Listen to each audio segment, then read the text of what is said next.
Ребят, всем привет! Это снова я. Добро пожаловать на мой канал. В общем, я одна из тех людей, которые пообещали, а вернуться. Исполнение у меня немножко еще хромает.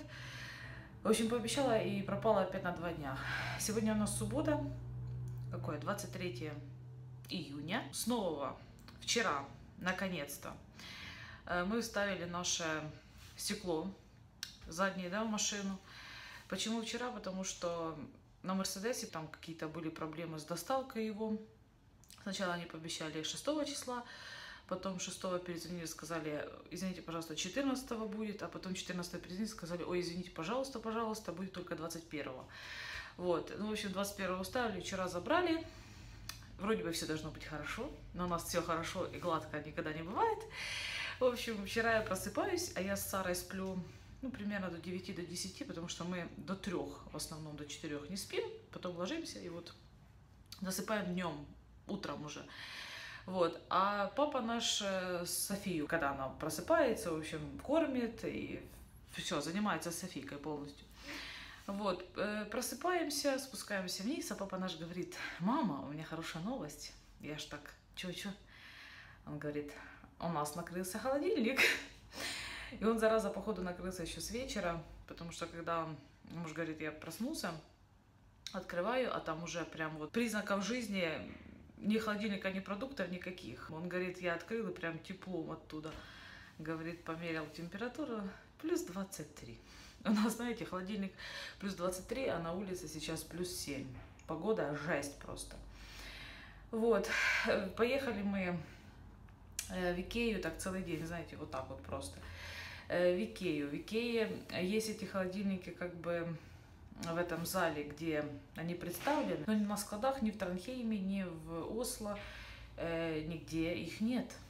Вот, еще более того, девочка, которая, ну, скажем, нам отвечала на эти вопросы, да, консультант, она сказала, что, вы знаете, вот у нас придут новые холодильники, по размерам внешним будут такие же, а внутри там что-то там немножко лучше. Но момент в том, что они придут только с 1 августа.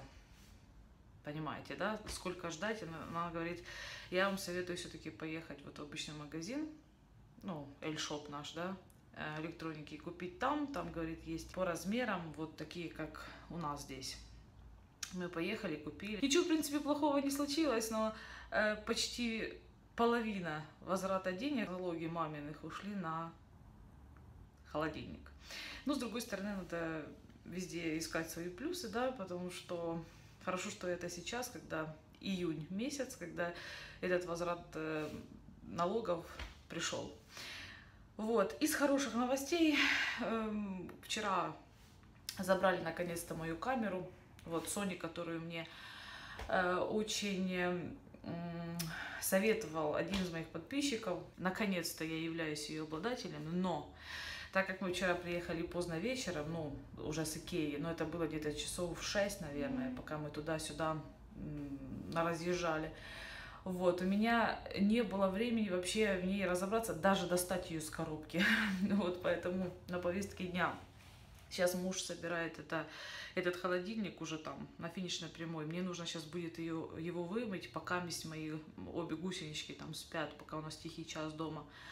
Вот, затем мы вместе едем, покупаем продукты, потому что все продукты, которые были в холодильнике, умерли. Вот все просто. Все колбасы, сыры, вся молочка, ну, в общем, все. Мы вчера так вот все выбросили и решили, что, наверное, так должно было быть. Поедем, купим продукты, потом мне нужно будет разобраться в этой камере, и надеюсь, что следующий влог я уже буду снимать вот с улучшенным качеством.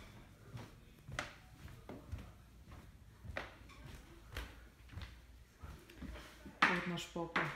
Ты уже устал? Салют. Салют. Материться, да? Ну, в общем, такой же точно холодильник, как и был. Электролюкс, правильно? Да, Электролюкс, вот здесь вот написано. Ничего в нем особенного нет, такой же точно. Вот все продукты, которые, ну, не успели умереть. Варенье, вот это уже на выброс пойдет. Молоко тоже на выброс пойдет, потому что оно уже так стоит давно. Вот хлеб. конфеты, фрукты, вот и все, что осталось, что уцелело. Гусеницы мои спрятали. Вот, а камера вот моя. Я ее только с этой коробки успела достать. Это вот эта насадочка на палец. Сейчас буду разбираться в ней. Что, куда, как. Вот, еще надо спасти цветы, которые вот здесь вот еще выжили. Сейчас, наверное, сначала цветами займусь, а потом камерой. В общем, что-то такое у меня получилось. Как говорят парни с Людмила Степанівна, та й таке. Мать затарилась. Маленькая такая корзинка, кстати, да, сейчас чек сразу покажу. Тоже очень маленький. Вот сумма. Зацените наше заднее стекло. Муж говорит, надо было и лобовуху тоже высадить, чтобы все сразу поменяли. Хочу вам показать, где я раньше жила. Вот здесь вот на месте этого дома был такой двухэтажный домик, маленький. Здесь был такой подъезд. И в таком он леске, как вот здесь, вот видите, с этой стороны был. А сейчас видите, какая махина уже выстроена. И самое, знаете, что интересное, что еще 3 года назад я в том доме жила. А этот дом уже сдан в эксплуатацию как... Сколько? 1,5 года как, да? Представляете? Вот так вот быстро расстраивается Транхейм.